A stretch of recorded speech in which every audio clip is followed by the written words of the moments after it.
નમસ્કાર, ન્યૂઝરૂમ સાથે આપનું સ્વાગત। ચર્ચા વિસાવદરની કે જ્યાં આજે ફોર્મ ભરાયા બાદ બંને પાર્ટી એટલે કે ભાજપ અને આમ આદમી પાર્ટીએ બંને ખેલ પાડવાની શરૂઆતો કરી દીધી છે।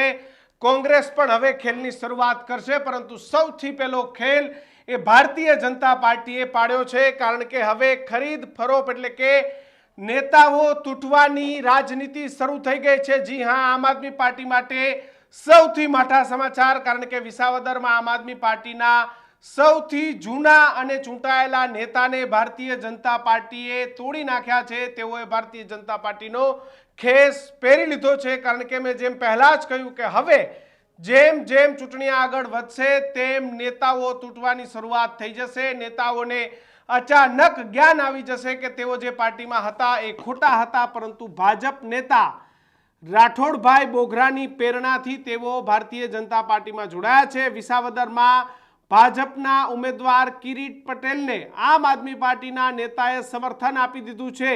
વિસાવદરમાં ભારતીય જનતા પાર્ટીએ મોટો ખેલ પાડ્યો છે।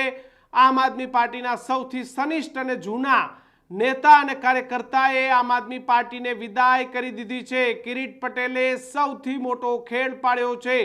આમ આદમી પાર્ટીની ચૂંટણી પહેલા સૌથી મોટી નુકસાની ભોગવવી પડશે। આપે ભારતીય જનતા પાર્ટીએ આપમાં ગાબડું પાડ્યું છે। આપના દિગ્ગજ નેતા જે વિસાવદરથી હતા તેઓએ આખરે કિરીટ પટેલ સાથે હાથ મિલાવી લીધા છે। જૂનાગઢ તાલુકા પંચાયતના સદસ્ય આમ આદમી પાર્ટીને રામ રામ કરી દીધા છે। સદસ્ય આમ આદમી પાર્ટીને રામ રામ કરી દેતા ભારતીય જનતા પાર્ટીના ઉમેદવાર કિરીટ પટેલ સાથે હાથ મિલાવી દીધા છે। બિલખા નંબર 2 એટલે કે બિલખાની જે 2 નંબરની સીટ હતી ત્યાંથી તેઓએ રાજીનામું આપી દીધું છે।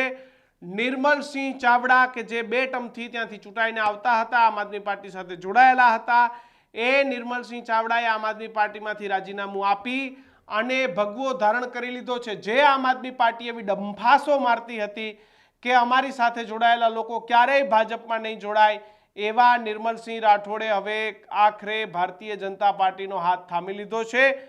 કઈ એમનો અંગત સ્વાર્થ હશે, શું લાલચ હશે, આપણને ખબર નથી, પણ આખરે તેઓએ આમ આદમી પાર્ટીમાંથી બાય બાય કરી અરવિંદ કેજરીવાલને, ગોપાલ ઇટાલિયાને, ઈસુદાન ગઢવીને, તમામ લોકોને ટાટા બાય બાય કરી અને આખરે તેઓએ કિરીટ પટેલ સાથે હાથ મિલાવી લીધો છે।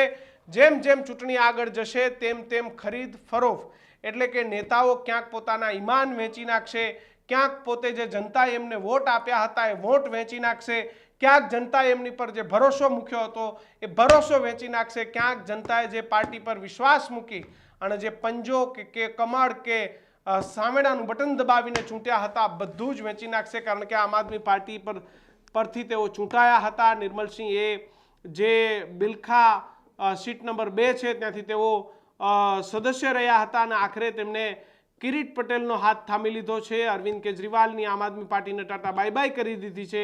જે આમ આદમી પાર્ટી ક્યાં ગ્રાઉન્ડમાંથી ઊભા થવા માટે મહેનત કરતી હતી, એ જ આમ આદમી પાર્ટી જ્યારે વિસાવદરમાં ચૂંટણી આવી છે, પેટા ચૂંટણી આવી છે, ત્યારે ત્યાંથી જ એમના જે ઉમેદવારો છે એ ઉમેદવારોના સમર્થનમાં નહીં પરંતુ ભાજપના સમર્થનમાં રાજીનામા પડી રહ્યા છે।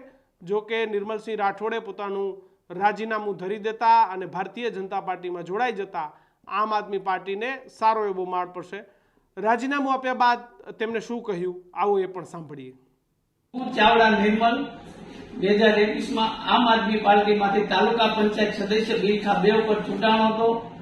ત્યાર પછી મારા વિસ્તારના જે વિકાસના કામોની જરૂરત હોય, મારે એ પાર્ટીમાંથી કામો ન થતા હોવાથી હું ભાજપમાં જોડાઉં છું અને આપણે 87 વિસાવદર વિધાનસભાના ઉમેદવાર કિરીટભાઈ પટેલને સમર્થન આપું છું અને અમુક ભાજપના મારે પારિવારિક સંબંધો હોવાથી હું કિરીટભાઈ પટેલને સમર્થન જાહેર કરું છું।